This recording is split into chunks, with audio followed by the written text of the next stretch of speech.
కొరకు నా ధర్మశాస్త్రమును పరిపూర్ణముగా, అంటే అతడు సంపూర్ణముగా పరిపూర్ణమైన ఆనందంతో, పరిపూర్ణమైన సంతోషంతో, పరిపూర్ణమైన ఆశీర్వాదాలతో ఎలా జీవించగలడో దాన్ని నేను ఏం చేశాను, అతని కొరకు నా ధర్మశాస్త్రమును పరిపూర్ణంగా నియమించినను.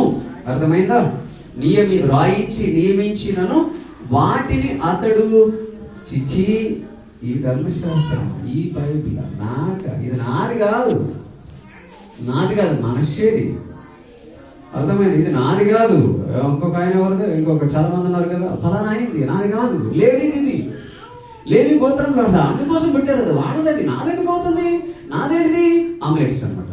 పాపం, ఫోన్ నాది, ప్రవేశం నాది, బార్ నాది, సో స్మోకింగ్ నాది, రకరకాలు ఇవన్నీ కూడా నాయి. అర్థమైంది? ఇలాంటి ఆమ్లెట్లు వేసుకుంటా పోయాడు అనమాట. సో ఇంకా అసలైనటువంటి ఆమ్లెట్ భాషలో కూడా చెప్తాడు చూడండి, మీకు ఈజీ గుర్తుండటం కోసం. 7వ అధ్యాయం 8వ వచనం అందరూ తీసుకున్నారా?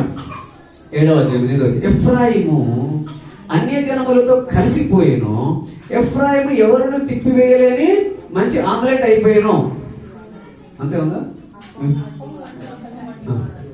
అంటే వాస్తవంగా మీరు కనుక దోశలు వేసుకుని అలవాటు ఉంటే ఒక్కొక్కప్పుడు ఆమ్లెట్ అయిపోతుంది, మాడిపోతుంది, దోశ మాడిపోతుంది. మాడిపోయినప్పుడు ఏం చేస్తారు, తిప్పడానికి ట్రై చేస్తారా? రాదు, అది అతుకుపోతుంది అనమాట. దాన్ని తీసేసి పక్కన వేసేసి అదేదో కడిగేసి నీళ్లు పోసి ఇంకే చాలా రకాలు వేసి రుద్దేసి పడదు. నువ్వు ఆరోగ్యంగా ఉండటం కోసం నువ్వు ప్రయత్నించి ప్రభువా అని అంటే నీకు సహాయం చేస్తావు.